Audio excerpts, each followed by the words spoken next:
Hai semua, kembali kita belajar dari teknologi jaringan berbasis luas bab 3, yaitu permasalahan dan perbaikan jaringan nirkabel. Submateri yang kita bahas kali ini adalah perawatan dan perbaikan permasalahan jaringan nirkabel atau troubleshooting.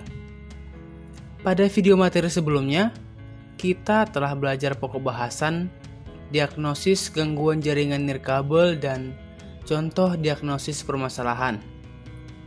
Saya harap kalian sudah menonton materinya dan dapat mengerti dengan baik. Jika belum mengerti, silakan kalian tonton ulang videonya. Baiklah, sekarang kita akan melanjutkan materinya. Pokok bahasan kita kali ini adalah gangguan dan perbaikan jaringan nirkabel. Kita akan membahas satu persatu jenis gangguan pada jaringan dan bagaimana proses dan cara perbaikannya. Langsung saja, kita mulai dari yang pertama, yaitu gangguan jaringan karena kegagalan piranti jaringan.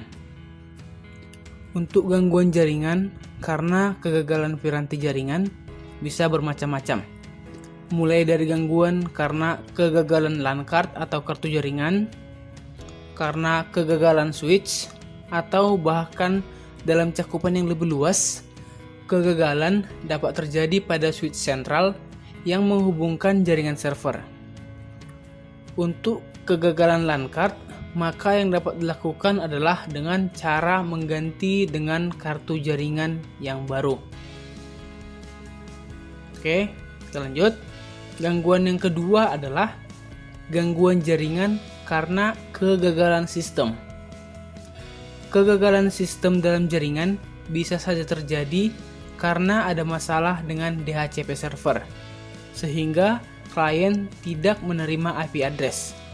Selain itu, bisa juga terjadi karena ada masalah dengan sistem directory service, sehingga klien tidak bisa login ke jaringan, dan juga gangguan dapat terjadi karena ada masalah dengan register nama pada sistem DNS. Gangguan yang ketiga adalah gangguan jaringan karena kegagalan kabel jaringan. Untuk gangguan ini biasanya terjadi karena kabel jaringan yang digunakan itu putus, sehingga dapat mempengaruhi kinerja dari komputer yang ada dalam jaringan.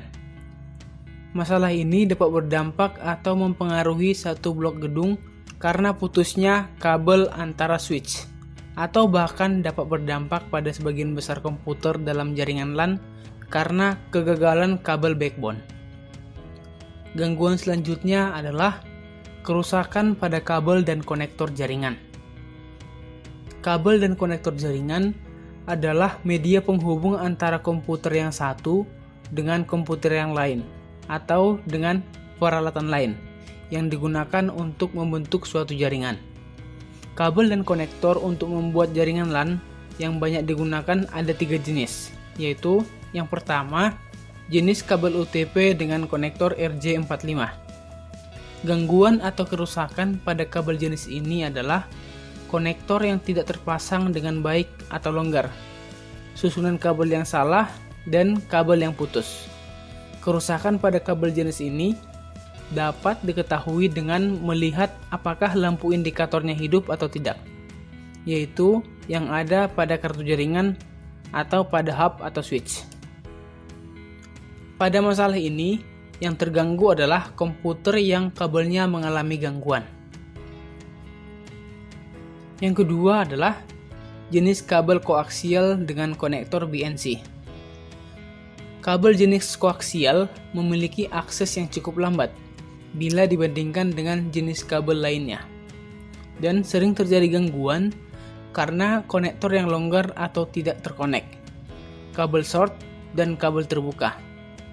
Short atau arus pendek pada pemasangan kabel dengan plug konektor ini dapat membuat sistem jaringan menjadi down dan komunikasi antar komputer menjadi terhenti. Yang ketiga adalah jenis kabel serat optik menggunakan konektor SC dan ST. Gangguan pada kabel dan konektor jenis serat optik sangat jarang terjadi, akan tetapi membutuhkan penanganan secara khusus untuk perawatan jaringan. Jika terjadi kerusakan pada kabel dan konektor jaringan yang disebabkan oleh sesuatu hal, maka solusinya adalah dengan melihat kabel yang digunakan. Yang dilihat adalah apakah kabel itu masih bisa digunakan lagi atau tidak. Jika tidak, maka kita tinggal menggantinya dengan kabel dan konektor yang baru. Atau, jika yang rusak itu hanya pada konektor, namun kabel masih bisa digunakan, maka kita hanya perlu untuk mengganti konektornya saja. Oke, kita lanjut. Gangguan yang kelima adalah gangguan pada hub atau switch. Hub atau switch adalah terminal atau pembagi sinyal data bagi kartu jaringan. Jika hub mengalami kerusakan, maka seluruh jaringan tidak akan dapat berfungsi untuk komunikasi antar workstation atau komputer workstation dengan server. Jika terjadi kerusakan pada hub, maka dapat dilihat pada lampu indikator power dan lampu indikator masing-masing workstation. Apabila yang mati adalah lampu indikator power pada hub atau switch, maka kemungkinan besar hub atau switch-lah yang rusak. Jika ada lampu indikator workstation yang tidak menyala, maka komputer tersebut sedang tidak aktif atau ada gangguan. Jika terjadi kerusakan pada hub, maka harus dicek dulu apakah hub yang dipakai itu memang sudah rusak atau hanya mengalami gangguan aja. Tapi, jika memang sudah positif rusak, maka kita perlu mengganti hubnya dengan yang baru atau dapat memperbaikinya di tempat servis khusus. Namun sarannya akan lebih bagus jika mengganti dengan hub yang baru, karena biasanya biaya untuk memperbaiki hub hampir sama dengan biaya yang dibutuhkan untuk membeli yang baru, dan juga kualitasnya akan lebih bagus dibandingkan dengan yang sudah pernah rusak. Gangguan yang keenam adalah gangguan tidak bisa sharing data. Tidak bisa sharing data pada jaringan biasanya terjadi karena pengaturan sharing pada komputer masih di disable. Jadi harus diaktifkan dulu. Dan juga biasanya gangguan ini terjadi karena IP yang digunakan salah atau sama dengan IP komputer yang lain. Cara mengatasinya adalah dengan mengganti dengan IP yang berbeda dari sebelumnya dan pastikan tidak sama dengan komputer yang lain. Gangguan yang ketujuh adalah tidak terdeteksi oleh komputer lain. Gangguan ini dapat terjadi karena alamat IP yang digunakan masih kosong. Cara mengatasinya adalah dengan mengganti IP address sehingga akan bisa dideteksi oleh komputer lain. Gangguan ke-8 adalah tidak muncul local area connection. Hal ini terjadi saat kita lupa menginstal driver network adapter. Yang harus dilakukan untuk mengatasi masalah ini adalah dengan menginstal drivernya. Dan biasanya akan muncul local area connection setelah kita selesai menginstal driver network adapternya. Gimana? Sejauh ini bisa dipahami ya? Jika masih kurang mengerti, silahkan kalian putar ulang videonya. Oke, kita lanjutkan materinya. Gangguan selanjutnya adalah icon LAN area connection tidak berkedip biru. Hal ini dapat terjadi karena pemasangan konektor yang kurang tepat. Coba lihat apakah lampu indikator pada konektor sudah menyala atau belum. Jika belum, coba cabut dan pasang kembali. Setelah itu, kalau masih belum menyala, coba periksa konektor pada hub. Apakah sudah dihubungkan atau belum? Jika belum, hubungkan hingga lampu indikator pada hub menyala dan pada komputer sudah muncul pesan connection 100 Mbps. Gangguan ke-9 adalah jaringan lambat. Performa jaringan yang lambat biasanya terjadi karena traffic data melebihi kapasitas bandwidth yang ada. Masalah ini biasanya terjadi saat ada aplikasi yang memakan bandwidth terlalu tinggi, seperti aplikasi pemutar video, sehingga jaringan akan sangat lambat.